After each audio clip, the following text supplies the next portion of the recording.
السلام علیکم ورحمۃ اللہ وبرکاتہ۔ محترم ناظرین، اس وقت کی بڑی خبر آپ سے شیئر کرنے جا رہے ہیں۔ دارالعلوم دیوبند کی خدمات حدیث پر توسیعی خطبہ۔ جی ہاں ناظرین، آپ کو بتلا دیں کہ علی گڑھ مسلم یونیورسٹی کے شعبہ سنی دینیات میں دارالعلوم دیوبند کی خدمات حدیث کے موضوع پر ایک توسیعی خطبے کا آن لائن انعقاد ہوا، جس میں دارالعلوم دیوبند کے استاذ حدیث مولانا سلمان بجنوری نے خطاب کیا۔ مولانا بجنوری دارالعلوم میں درجات علیہ کے استاذ اور ماہنامہ دارالعلوم کے مدیر ہے۔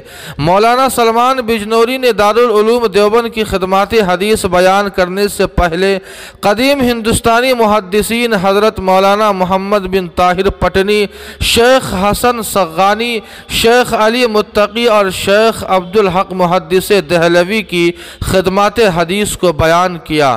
اس کے بعد انہوں نے حضرت شاہ ولی اللہ محدث دہلوی اور ان کے خانوادے کی خدمات حدیث پر روشنی ڈالتے ہوئے کہا کہ شاہ ولی اللہ محدث دہلوی کو علم حدیث میں امامت کا مقام حاصل تھا، جس کی وجہ سے آپ کو مسند الہند کہا جاتا ہے۔ شاہ ولی اللہ کے بعد ان کے جانشینوں اور شاگردوں نے ہند میں علم حدیث کو مزید ترقی دی۔ حجت الاسلام حضرت مولانا قاسم نانوتوی اس درسگاہ کے ایک ممتاز فرد تھے جو دارالعلوم کے بانی اور اس کی تاحیات سرپرستی فرماتے رہے۔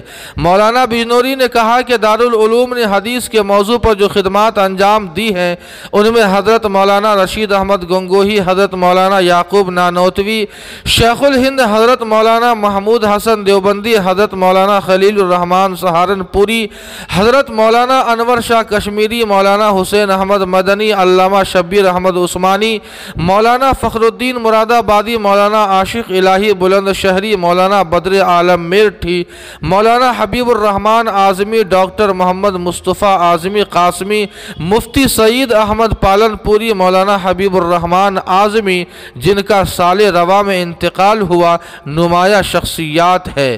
ناظرین، آپ کو بتلا دیں کہ مولانا بجنوری نے کہا کہ دارالعلوم دیوبند نے تالیفات حدیث میں جو خدمات انجام دی ہیں، ان میں فتح الملہم شرح مسلم، بذل المجہود شرح ابو داود، فیض الباری شرح بخاری، ایضاح الباری شرح بخاری، کوکب الدری شرح ترمذی، تحفۃ القاری شرح بخاری، تحفۃ العلمائی شرح ترمذی، اعلاء السنن دراسات فی الحدیث النبوی، ڈاکٹر محمد مصطفیٰ اعظمی بہت اہم ہیں۔ ناظرین، آپ کو بتلا دیں کہ اس ورچوئل خطبے میں شعبے کے علاوہ ملک و بیرون ملک سے کافی تعداد میں طلبہ و اساتذہ اور ریسرچ اسکالر شریک ہوئے۔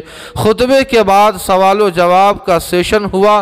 اخیر میں صدر شعبہ پروفیسر محمد سلیم قاسمی نے مہمان مقرر اور سبھی شرکاء کا شکریہ ادا کیا۔ جی ہاں ناظرین، اس خبر کے تعلق سے آپ کی کیا رائے ہے، کمنٹ کر کے ہمیں ضرور بتائیں۔ ویڈیو کو لائک اور شیئر کر دیں اور قاسمی جی کے کو سبسکرائب کرنا نہ بھولیں۔ والسلام علیکم ورحمۃ اللہ۔